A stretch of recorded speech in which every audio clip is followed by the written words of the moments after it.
Hello, I'd just like to take a little time to go over how to bag using the nitric oxide device.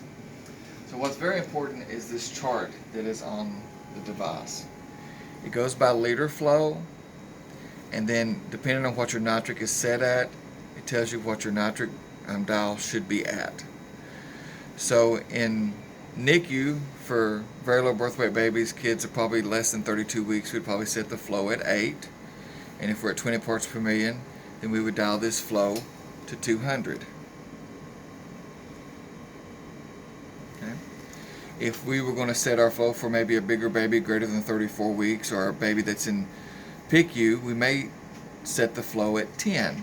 If we set the flow at 10, then we would need to turn our dial to achieve 20 parts per million. We need to turn our dial up to 275. And then for the big kids that are in PICU, if we set our flow at 15 liters a minute to achieve 20 parts per million, we would need to turn this dial all the way up to 400. Okay. But for the most part, we'll be in the 8 to 10 range. So I'm going to go ahead and set it like we're at 10 liters a minute and turn my dial down to 275. And then it's really important that we communicate with nursing in case we are out of the room and they have to bag the patient, that they know to turn the flow up to 10 or however we've got it preset. If we have it preset to 200, then we need to let them know to turn the flow to 8. Okay? But for now, we'll just say that it's at 10. I've got this at 275. And then to bag, you must flip this knob from ventilator. You must flip it where it's pointing towards the flow meter. And the screen will say manual override. And you'll turn your flow up to 10 because that's what we've got preset. And then you can begin to bag the patient.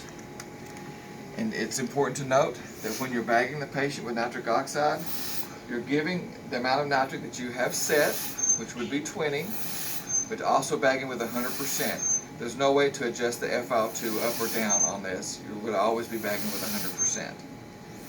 And also notice on the screen that there's no NO measurement. The reason that there's no NO measurement is because we do not have a sample line adapter or sample line in place.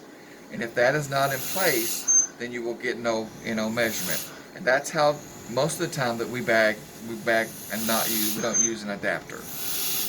But if a doctor really wanted to see what we're bagging with, we would have to get an adapter, such as this.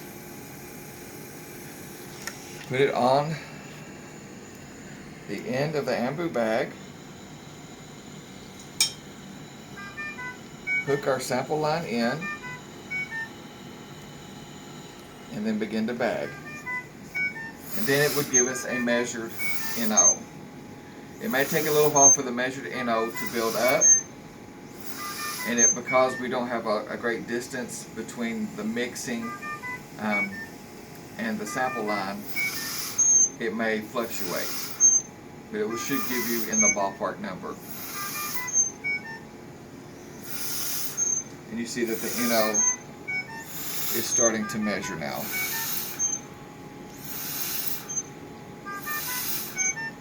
But it may take it a little bit to get up close to 20. But like I said, for the most part, we don't ever use the sample line adapter or the sample line in place. We would just bag with this, and the NO measurement would be 0. We just need to be aware of that, and when they ask why it's not measuring NO, just tell them because we don't have a sample line or adapter in place. And that is how you bag using the nitric oxide device. Thank you.